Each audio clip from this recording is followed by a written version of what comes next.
Hello. Today we're going to be talking about the moral core, the moral centre of J.B. Priestley's spellbinding 1945 thriller, An Inspector Calls. I'm talking, of course, about Inspector Goole. Now, the character of Inspector Goole is drawn from the genre of the whodunit, the murder mystery, because Inspector Goole is an eccentric detective who's investigating a death. In this case, of course, he's trying to work out who is responsible for the death of Eva Smith. And so we've got Priestley appropriating or using the conventions of this very popular form of entertainment, the murder mystery, the thriller. Don't forget, back in 1945, they didn't have telly. You couldn't just get your kicks from Netflix with the blip of a button from your remote control. You had to go to the theatre if you wanted to engage and enjoy mass entertainment. Now, on his entrance in Act 1, the stage directions immediately give an indication of his mysterious bearing, his menacing bearing. It talks about his massiveness and his darkish suit. Both of these features complement each other, compound each other to create this very imposing, threatening presence. Very much the man of mystery, our inspector, and that's made clear right from the off. A lot of students very wisely lock on to the significance of the inspector's name. He's called Inspector Goole. A ghoul, of course, is a ghost, and what do ghosts do? Well, they rattle around a house haunting or terrifying people. This isn't too dissimilar to what the inspector does.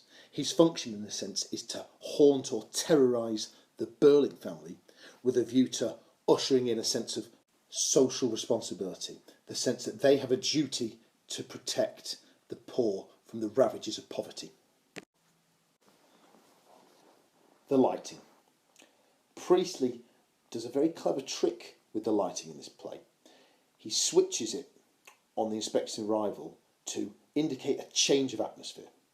The stage directions say, during the celebratory dinner at the start of Act 1, that the lighting should be soft and pink, and that's creating a sense of comfort, a very relaxed atmosphere, which very much complements the celebratory dinner they're having in honour of Gerald and Sheila's impending marriage. But the inspector rocks up and that lighting changes, doesn't it? The stage directions suggest it goes harsh and bright. And this is creating a very different atmosphere. This is ushering in an atmosphere of interrogation. In a sense, the Burlings are being put literally and metaphorically under the spotlight. Harsh, bright light exposes flaws. When you get to my age, you don't like a lot of harsh, bright light because it exposes your wrinkles, your flaws. And it's a similar deal here. The sin, the corruption that characterises the Burling family is exposed by the inspector kind of beaming this light of truth onto the Burling family. I've said before in other videos that whenever the inspector starts bleating on about the horrific condition of Eva's burnt out suicide corpse, I reach for the sick bag. I mean, it really turns my stomach to ribbons. He says things like, she swallowed strong disinfectant, burnt her out, of course. Now, the reason he's using this 18 certificate imagery is to shock the Burlings into confronting their own selfish, callous behaviour, forcing them, shocking them into realising that their self-absorption, their selfishness, can yield horrific consequences, such as the agonising death experienced by Eva Smith. It's a bit like, I don't expect they do it these days, but it was acceptable in the 80s. If your dog weed on the carpet, what people used to do was they'd rub the dog's nose in it. I can't imagine the RSPCA were big fans of this, but I think the logic that underpinned that act was thus, that if you kind of confront the dog with the disgusting consequences of its behaviour, this steaming stain on the carpet, you'll modify his behaviour and he'll be less likely to do it in future. And do you know what? What the inspector is doing with the Burling family, with these eye-watering 18 certificate descriptions of burnt-out suicide corpses, it isn't too dissimilar. He's trying to confront them with the disgusting, the hideous consequences of their behaviour, with a view to modifying that behaviour, getting them to gravitate away from selfish capitalist values and towards a more socialist, community-orientated ethos. When we're analysing language regarding the inspector, we can focus on the way the stage description is describing as cutting through massively whenever or oftentimes when Mr. Burling is talking. Now he's doing this for two reasons, and examiners love it if you can kind of explain two interpretations for one piece of evidence. So for this cutting through massively, let's pull out two things. First of all, it's a way of asserting his power. There's a bit of a face-off at the start between the inspector and Mr. Burling. Mr. Burling says that he plays golf with the chief inspector. That's a way of him asserting power, saying, back off, I'm connected. And the inspector talks over or cuts through massively whenever Burling speaks as a way of asserting dominance. It's like two dogs vying for top dog, alpha dog positioning. And I guess we can say that the inspector wins. The second reason he cuts through massively is political or ideological. What I mean is this.